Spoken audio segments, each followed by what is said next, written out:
Imagine waking up to find every international package you ordered just got canceled. That's not hypothetical. That's what happened to millions of Americans last week. President Trump's executive order ends what is known as the de minimis exemption. Yunuet and her 2 children traveled for hours to come to the post office in Mexico City. But after the National Post Service suspended shipments to the US, they're leaving disappointed. It is bad news, unfortunately, for thousands of small businesses in Canada. We're going to start there. As of tomorrow, there is a new rule that will kick in by the Trump administration. This will apply to countries around the world. And that means, of course, a lot of problems for those companies and the postal services that send the products.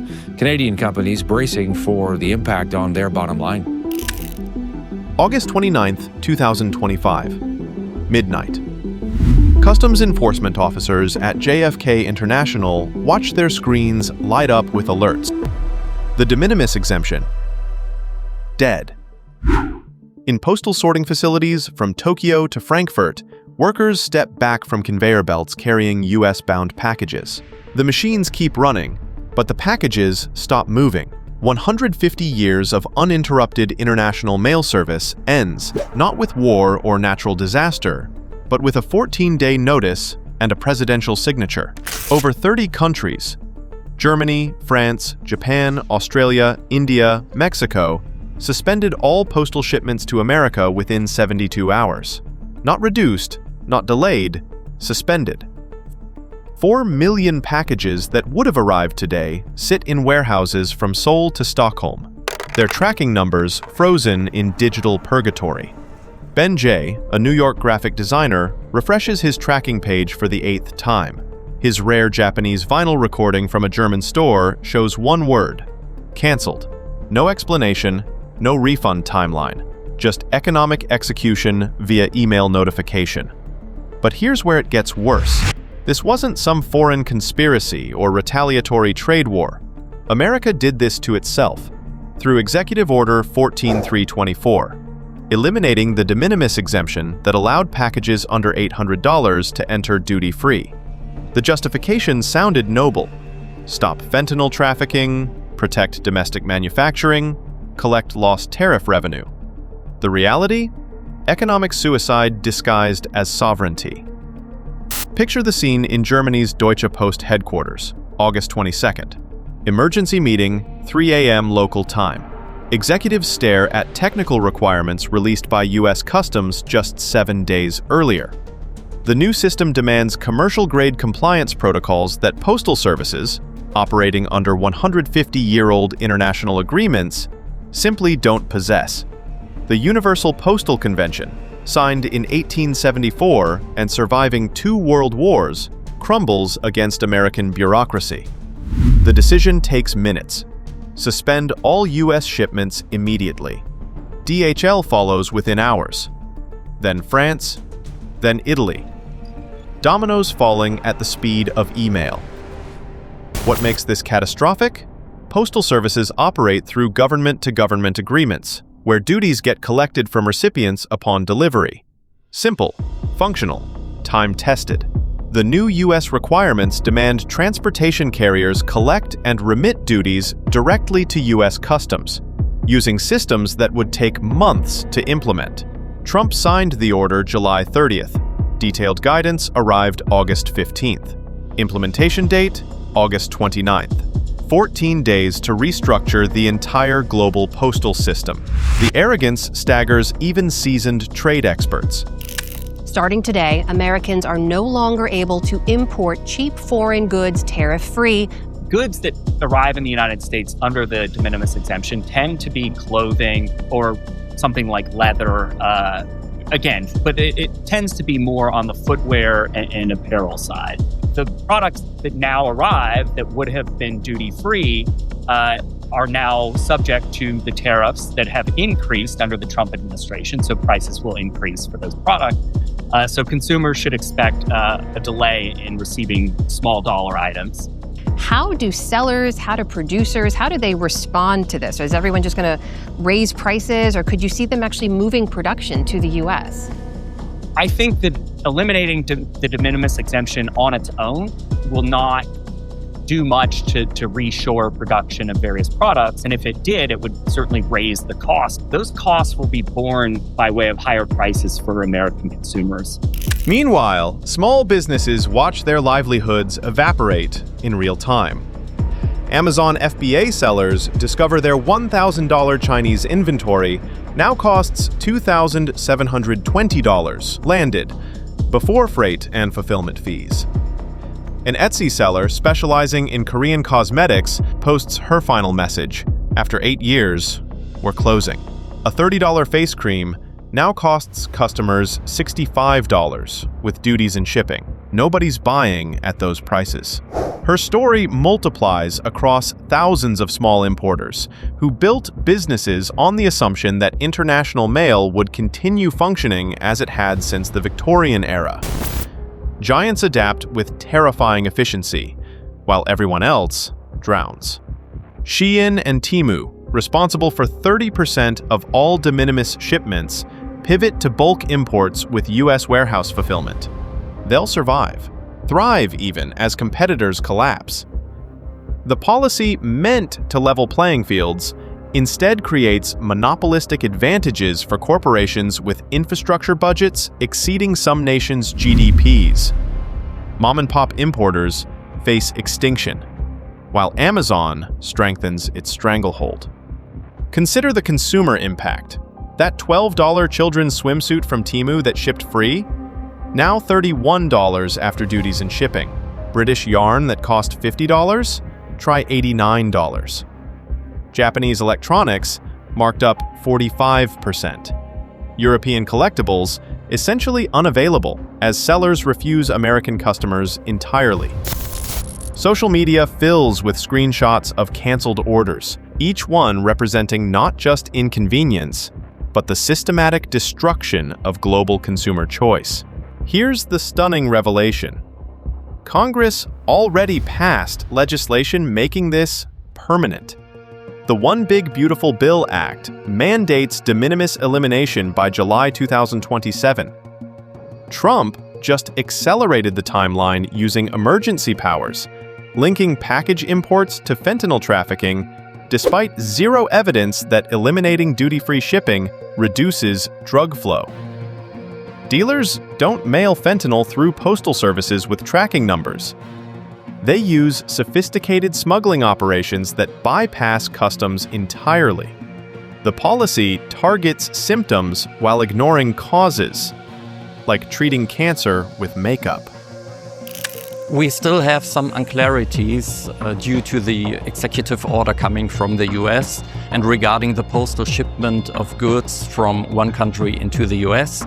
For example, regarding the data exchange and the customs regulation. And unless we have clarity in these questions, we will have to suspend the shipment of goods. The time frame is very challenging for us because the new regulation comes into place from August 29, and we don't have enough time. So not only us, but all postal providers don't have enough time to guarantee a safe and legal shipment of goods to the US.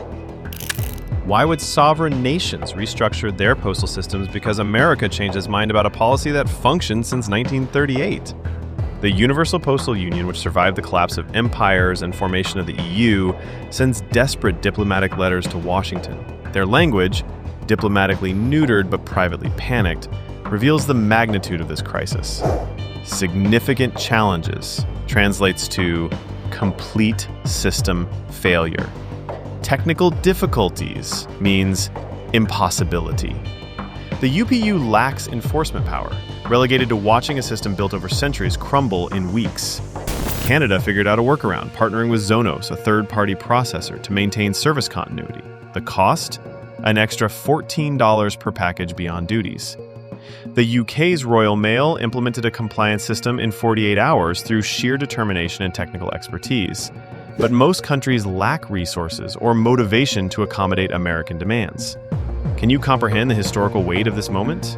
The de minimis exemption survived the Great Depression, World War II, the Cold War, multiple recessions, and even 9/11. Previous disruptions to international mail occurred only during active warfare when bombs made delivery impossible. This marks the first peacetime suspension of international postal services at this scale in the Universal Postal Union's 150-year history. We accomplished through bureaucratic incompetence what world wars couldn't achieve through violence.